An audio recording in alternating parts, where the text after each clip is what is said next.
शांति मुरली है 10 जुलाई 2025। बाप दादा के मधुर महावाक्य। मीठे बच्चे, देह अभिमान छोड़ देही अभिमानी बनो। देही अभिमानियों को ही ईश्वरीय संप्रदाय कहा जाता है। देह अभिमान छोड़ देही अभिमानी बनो। देही अभिमानियों को ही ईश्वरीय संप्रदाय कहा जाता है। आज का प्रश्न है, तुम बच्चे अभी जो सत्संग करते हो यह दूसरे सत्संगों से निराला है, कैसे? तुम बच्चे अभी जो सत्संग करते हो यह दूसरे सत्संगों से निराला है, कैसे? बाबा ने उत्तर दिया, यही एक सत्संग है जिससे तुम आत्मा और परमात्मा का ज्ञान सुनते हो। यहाँ पढ़ाई होती है, एम ऑब्जेक्ट भी सामने है। दूसरे सत्संगों में ना पढ़ाई होती ना कोई एम ऑब्जेक्ट है। यही एक सत्संग है जिसमें तुम आत्मा और परमात्मा का ज्ञान सुनते हो। यहाँ पढ़ाई होती है, एम ऑब्जेक्ट भी सामने है। दूसरे सत्संगों में ना पढ़ाई होती ना कोई एम ऑब्जेक्ट है। ओम शांति। रूहानी बच्चों प्रति रूहानी बाप समझा रहे हैं। रूहानी बच्चे सुन रहे हैं। पहले पहले बाप समझाते हैं, जब भी बैठो तो अपनी को आत्मा समझ कर बैठो, देह ना समझो। देह अभिमानी को आसुरी संप्रदाय कहा जाता है। देही अभिमानियों को ईश्वरीय संप्रदाय कहा जाता है। ईश्वर को देह है नहीं, वह सदैव आत्म अभिमानी है। वह है सुप्रीम आत्मा, अभी आत्माओं का बाप, परमात्मा अर्थात ऊंचे ते ऊंचा। मनुष्य जब ऊंचे ते ऊंचा भगवान कहते हैं तो बुद्धि में आता है वह निराकार लिंग रूप है। निराकार लिंग की पूजा भी होती है। वह है परमात्मा, यानी सभी आत्माओं से ऊंच है। वह भी आत्मा परंतु ऊंच आत्मा। वह जन्म मरण में नहीं आते, बाकी सब पुनर्जन्म लेते हैं और सभी हैं रचना। रचता तो एक ही बाप है। ब्रह्मा विष्णु शंकर भी रचना है। मनुष्य सृष्टि भी सारी है रचना। रचता को बाप कहा जाता है। पुरुष को भी रचता कहा जाता है। स्त्री को एडॉप्ट करते हैं ना, फिर उनसे क्रिएट करते हैं, रचना करते हैं, पालना करते हैं, बस विनाश नहीं करते। बाबा कहते और जो धर्म स्थापक होते हैं वह भी क्रिएट करते हैं, फिर उनकी पालना करते हैं, विनाश कोई भी नहीं करते।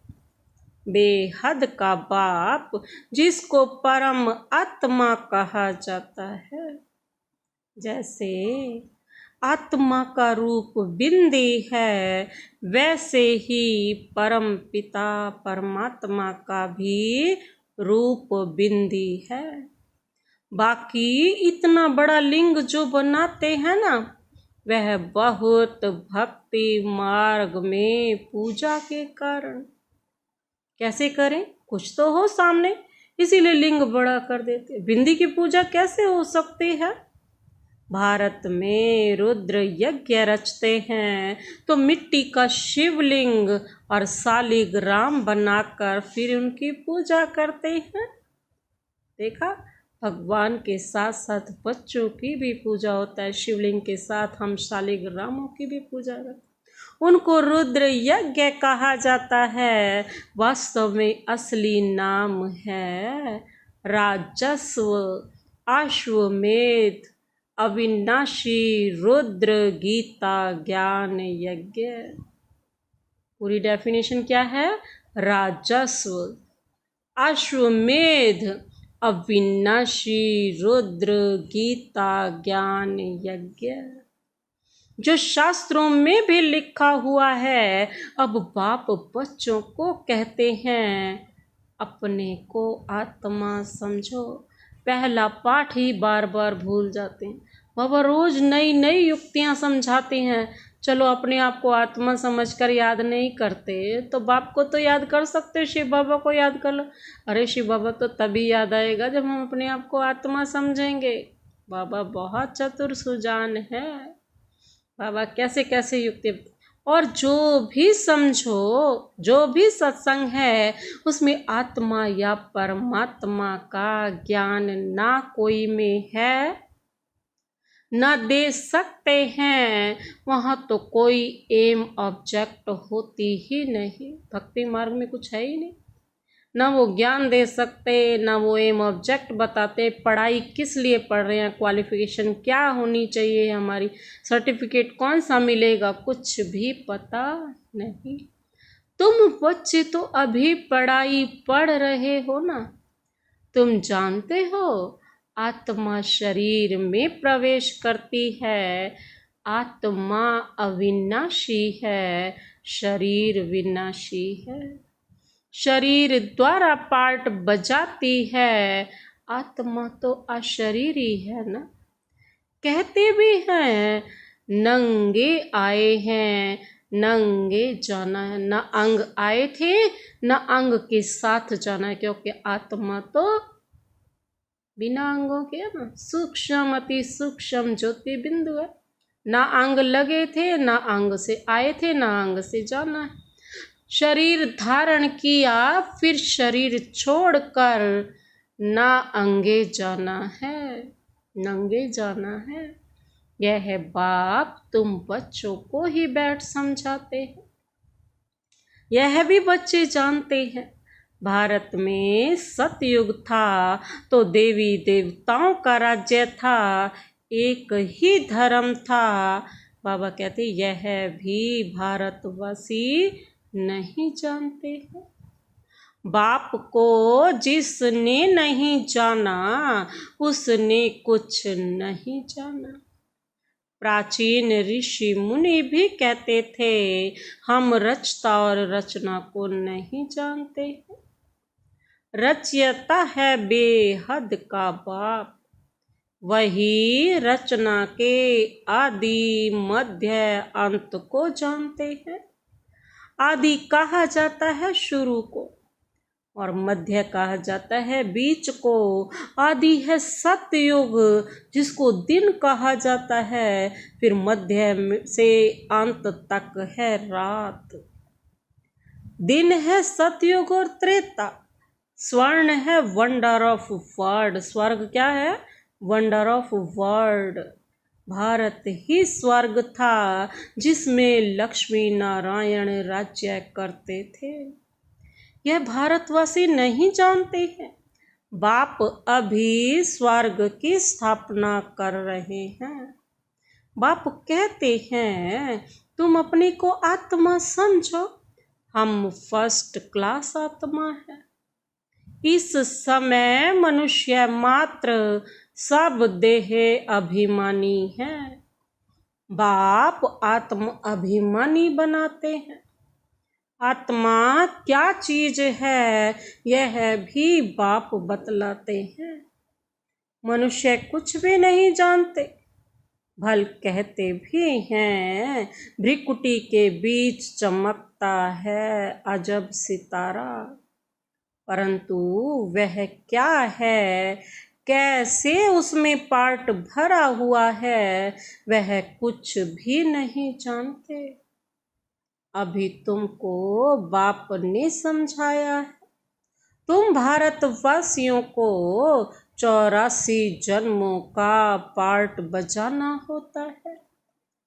भारत ही ऊंच खंड है। जो भी मनुष्य मात्र हैं उनका यह तीर्थ है। सर्व की सद्गति करने बाप यहाँ आते हैं। रावण राज्य से लिबरेट कर गाइड बन ले जाते हैं। मनुष्य तो ऐसे ही कह देते, अर्थ कुछ भी नहीं जानते। भारत में पहले देवी देवता थे, उन्हों को ही फिर पुनर्जन्म लेना पड़ता है। बाबा कहते भारतवासी ही सो देवता, फिर क्षत्रिय वैश्य शूद्र बनते हैं। पुनर्जन्म लेते हैं ना। इस नॉलेज को पूरी रीति समझने में 7 रोज लगते हैं। पतित बुद्धि को पावन बनाना है। बाबा कहते यह लक्ष्मी नारायण पावन दुनिया में राज्य करते थे ना। उन्हों का ही राज्य भारत में था तो और कोई धर्म नहीं था, एक ही राज्य था। भारत कितना साल्वेंट था। हीरे जवाहरों के महल थे, फिर रावण राज्य में पुजारी बने हैं। फिर भक्ति मार्ग में यह मंदिर आदि बनाए हैं। सोमनाथ का मंदिर था ना, एक मंदिर तो नहीं होगा। बाबा कहते यहाँ भी शिव के मंदिर में इतने तो हीरे जवाहर थे जो मोहम्मद गजनवी ऊंट भर कर ले गए। बाबा कहते भारत में इतने हीरे जवाहरात थे, इतने माल थे। ऊंट तो क्या, कोई लाखों ऊंट ले आए तो भी भर न सके, इतना था धन है। सतयुग में तो सोने हीरे जवाहरों के तो अनेक महल थे। मोहम्मद गजनवी तो अभी आया है ना। द्वापर में भी कितने महल आदि होते हैं। वह फिर अर्थक्वेक में अंदर चले जाते हैं। रावण की कोई सोने की लंका होती नहीं है। रावण राज्य में तो भारत का यह हाल हो जाता है। 100% इरिलीजियस, अनराइटियस, इनसॉल्वेंट, पतित विशेष नई दुनिया को कहा जाता है। नई दुनिया को क्या कहा जाता है? वाइसलेस।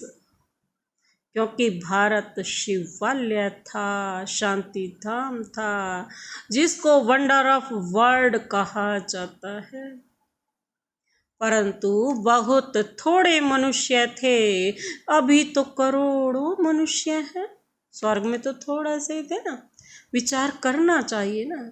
अभी तुम बच्चों के लिए यह पुरुषोत्तम संगम युग है, जबकि बाप तुमको पुरुषोत्तम पारस बुद्धि बना रहे हैं। बाप मनुष्य से देवता बनने की तुम्हें सुमत देते हैं। बाप की मत के लिए ही गाया जाता है, तुम्हारी गत मत न्यारी। बाबा कहते इसका अर्थ भी कोई नहीं जानते। बाप समझाते हैं ना, मैं ऐसी श्रेष्ठ मत देता हूँ जो तुम देवता बन जाते हो। बाबा कहते हैं मैं ऐसी मत देता हूँ। अब कलयुग पूरा होता है, पुरानी दुनिया का विनाश और नई दुनिया की स्थापना। पुरानी दुनिया का विनाश सामने खड़ा है ना। मनुष्य बिल्कुल ही घोर अंधियारे में कुंभकर्ण की नींद में सोए पड़े हैं। सारे क्या हो रहे हैं? कुंभकर्ण की नींद में सोए पड़े हैं। बाबा कहते, क्योंकि कहते हैं ना, शास्त्रों में लिखा है कलयुग तो अभी बच्चा है, 40,000 वर्ष पड़े हैं।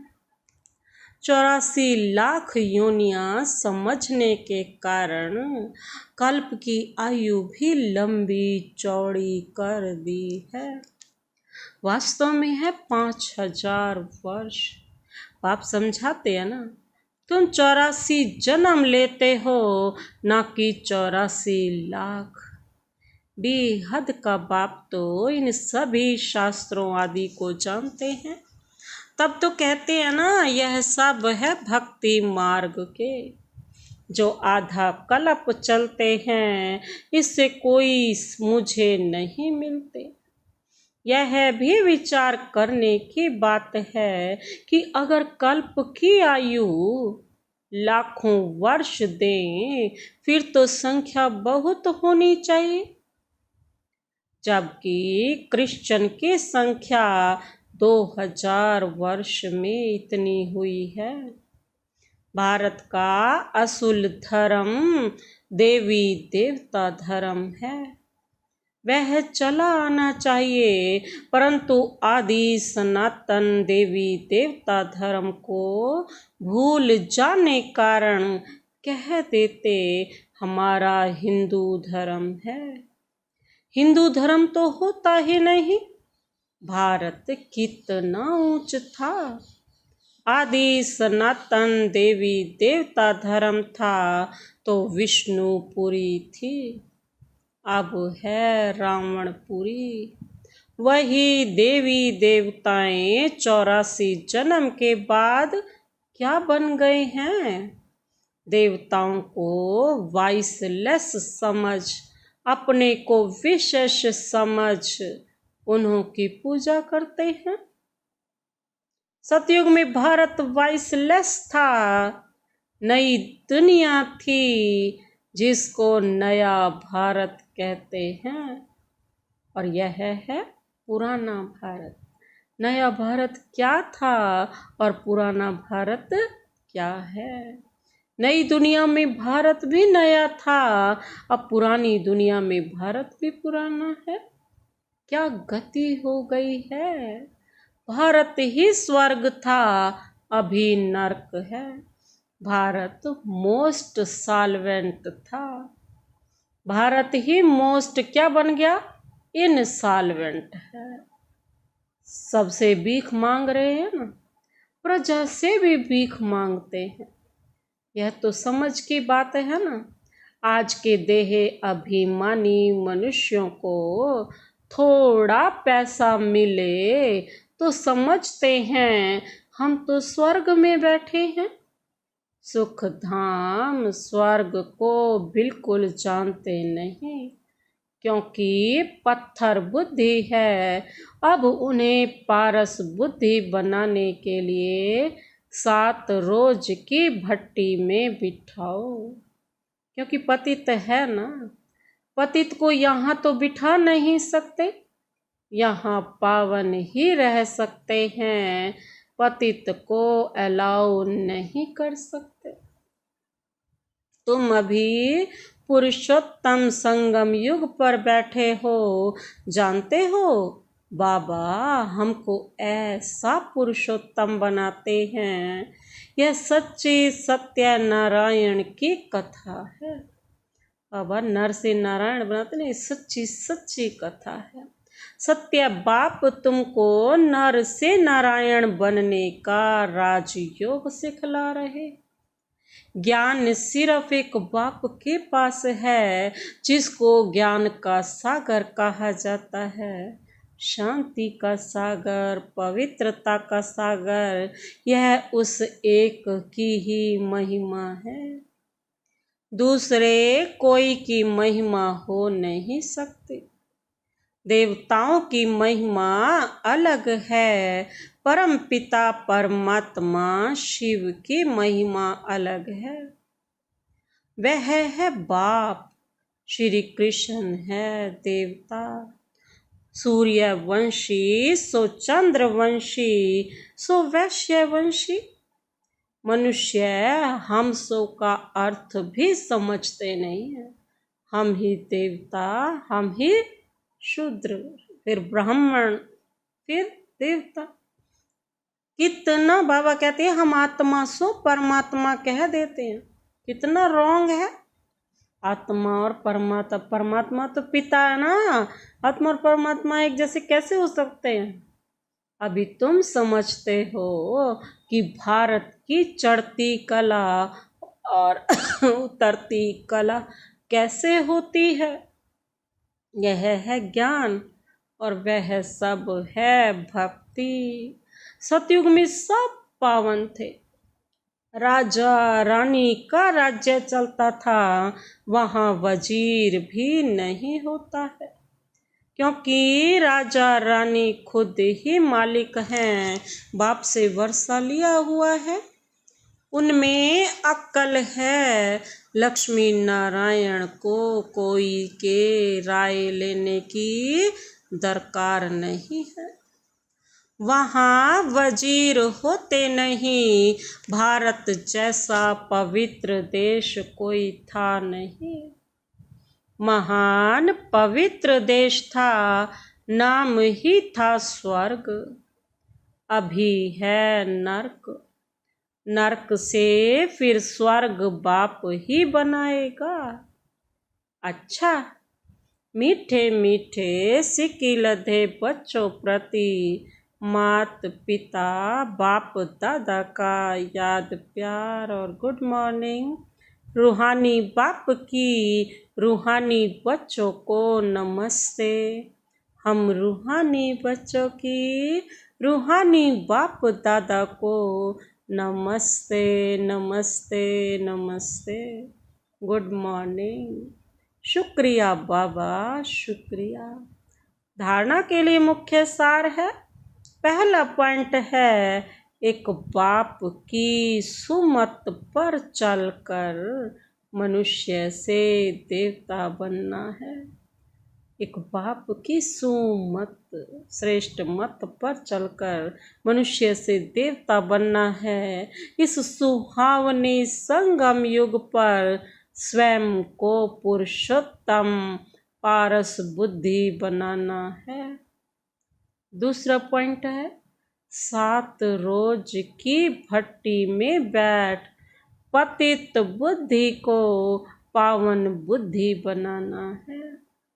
सत्य बाप से सत्य नारायण की सच्ची कथा सुन नर से नारायण बनना है।